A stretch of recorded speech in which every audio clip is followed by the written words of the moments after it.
বিসমিল্লাহ আলহামদুলিল্লাহ ওয়াসসালাতু ওয়াসসালামু আলা রাসূলিল্লাহ। রিডিং ভুলে গিয়েছেন? অসুবিধা নেই, নিয়মিত আমার সাথে যদি আপনি একটি করে আয়াত প্র্যাকটিস করেন তাহলে রিডিংয়ের নিয়মগুলো যেমন মনে পড়বে, প্রতিদিনই কিছু কিছু তাজউইদের নিয়ম জানতে পারবেন ইনশাআল্লাহ।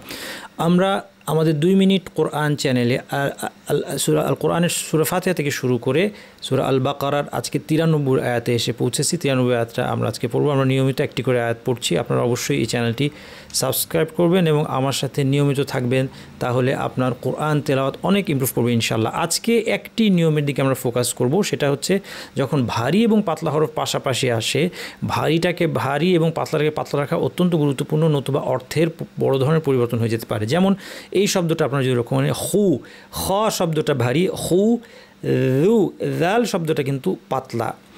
এই জন্য আমাদেরকে হু ভারী করে এবং রু পাতলা করে পড়তে হবে। অনেকে এখানে ভুল করে দুটোই ভারী করে ফেলেন, ভুলটা দেখাচ্ছি। অনেকে কি পড়েন খুজু, খুজু, এটা ভুল, খুজু। অনেকে বলেন আউযু, এটা ভুল, খুজু। এখানে কিন্তু অক্ষর চেঞ্জ হয়ে গেল, জালটা য হয়ে গেল।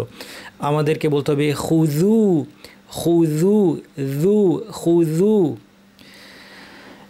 এখন আসুন আমরা শুরু থেকে পড়ি।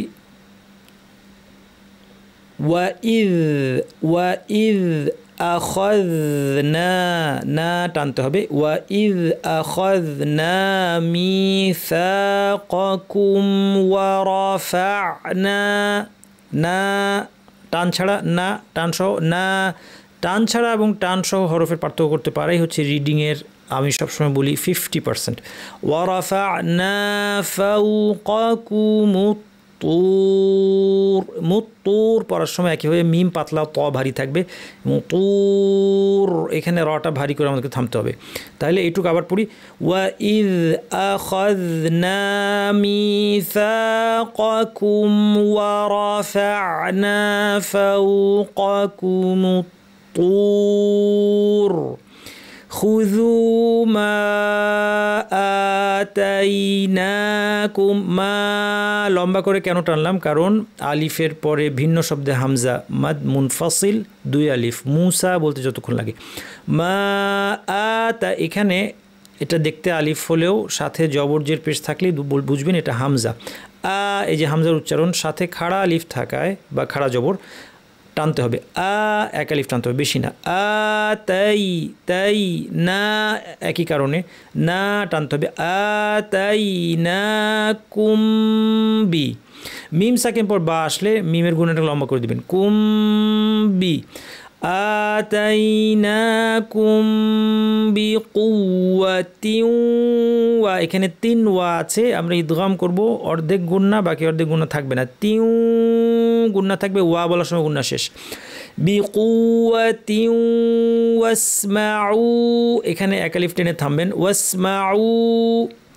ক্বালু সামি'না ওয়া, না ওয়া, নাওয়া বলবেন না, না কারণ ওর পর আলিফ আছে। না ওয়া, সামি'না ওয়া আসাইনা, এক আলিফ টেনে থামবেন। ওয়া উশরিবু, শিন জিব্বার মাঝখান থেকে স্পষ্ট করে। ওয়া উশরিবু, বু টানতে হবে, কেন? বাওয়ের পরে মধ্যে ওয়াও আছে। অনেকে ভুলে ওয়া উশরিবু ফি বলে ফেলতে পারেন, না, বুফি, বুফি, বুতেও টান আছে, ফিতেও টান আছে। কুলু, দেখেন লু টান আছে, টানগুলো খেয়াল করতে হবে। কুলু বিহিম, ওয়া উশরিবু ফি কুলু বিহিমুল, মুল মিম গিয়ে লামকে ধরবে, আইজলা, জিমে কলকলা, আইজে, আইজে, এই যে একটু ধাক্কা, এটা কলকলা। কুলু বিহিমুল আইজলা বিকুফরিহিম কুল বিসামা, বি হামজা যেন আওয়াজ জারি না থাকে, বন্ধ, যে বি, বি এরকম না, বি সামায়া আওয়াজ বন্ধ। ইয়া মু রু, মু রু, মু পাতলা, রু কিন্তু ভারী, মুরুকুম, ইয়া মুরুকুম বিহি, মিম সাকিন বা আসলে মিমের গুণনা লম্বা করে দিতে হয়, কুম বিহি, ঢেউ আছে উপরে, মাদ মুনফাসিল লম্বা করে টানতে হবে। বিহি, ই, এটা ই পড়তে হবে, ইয়া আছে মাদ্দের, ইমানুকুম, ইনকু, এটা কীভাবে? জিব্বা কাফের মাখরাজে লাগিয়ে লম্বা গুণনা, এটার নাম হচ্ছে ইখফা।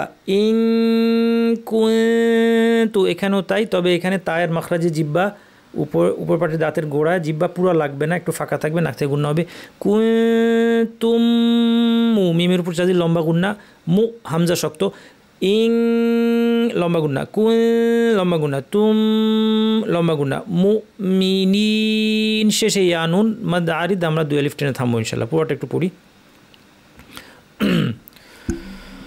وَإِذْ أَخَذْنَا مِيثَاقَكُمْ وَرَفَعْنَا فَوْقَكُمُ الطُّورَ خُذُوا مَا آتَيْنَاكُمْ بِقُوَّةٍ وَاسْمَعُوا قَالُوا سَمِعْنَا وَعَصَيْنَا وَأُشْرِبُوا فِي قُلُوبِهِمُ الْعِجْلَ بِكُفْرِهِمْ قُلْ بِئْسَ مَا يَأْمُرُكُمْ بِهِ إِيمَانُكُمْ إِن كُنتُم مُؤْمِنِينَ।